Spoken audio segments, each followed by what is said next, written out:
Well, America's Most Wanted is back on Fox 45. You can watch the newest episode of the revamped show tomorrow night at 9 o'clock. It features new twists and technology aimed at catching criminals. In a city in crisis, Baltimore police have their own list of their most wanted suspects. The crimes ranging from assault to robbery and murder. Law enforcement experts say that fugitive initiatives like Most Wanted list are invaluable crime-fighting tools for police. This morning, former FBI Agent Tyrone Powers is joining us live to explain why it is so important to get the public involved. Good morning, Dr. Powers. Thank you for being with us. Good morning. Thank you for having me. First of all, how do Most Wanted lists make an impact? Well, the public feel more comfortable. They see different people in the community. They believe that certain people may be involved in criminal activity, but the lists make it very clear that not only are these people alleged to have been involved in activity, that they are wanted, and they are wanted. They are part of the most wanted. And then I think people then engage.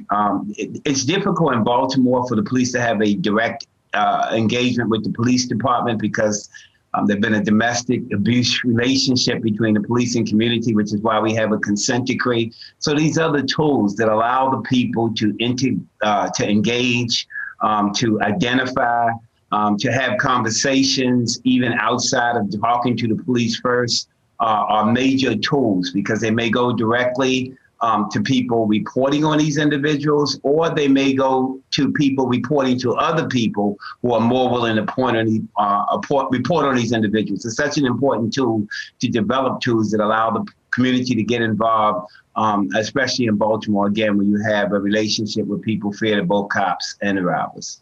Sure. And involving the public, just from a legal and, the investigative perspective, how important is that in solving crimes, too? Yeah, it's major in reducing crimes because these people who have already had suspicions, have already seen people who know that police officers are looking for them or watchful for them, and what they've seen before and did not report becomes more significant now. So not only are they reporting on the individuals, they're reporting on the activity related to the individuals that they did not report before because they just didn't know. They didn't want to put people in a bad situation. And again, because of the relationship sometimes between police and community, they didn't want to call down police on individuals who they didn't know were really wanted or were involved in criminal activity. They just had strong suspicions. This allows them to verify that because they are on the most wanted list, and it allows them an avenue to get involved and engage in reducing crime in their communities. And it also makes it abundantly clear that these people are wanted. Sure. And we know Baltimore Police Department has had their most wanted list for a while. They've also been working on building trust. We have heard you talk about the consent decree, too. Right. Have you seen progress over the past few years?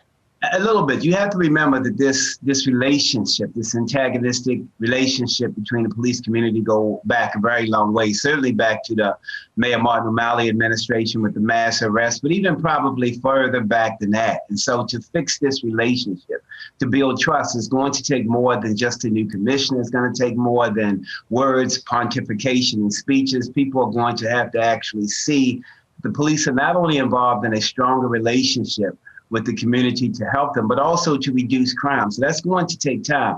So when you add another tool like Most Wanted and other things, you're saying that we understand that the consent decree, we understand the domestic abuse situation between the police and the community, the disengagement have occurred, but we're going to provide other tools because we don't have the luxury of waiting to get violent criminals off the streets. So we're going to add other tools, other avenues for the community to get involved. I think this is extremely important.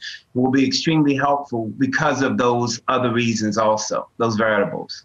Former FBI Agent Dr. Tyrone Powers, thank you.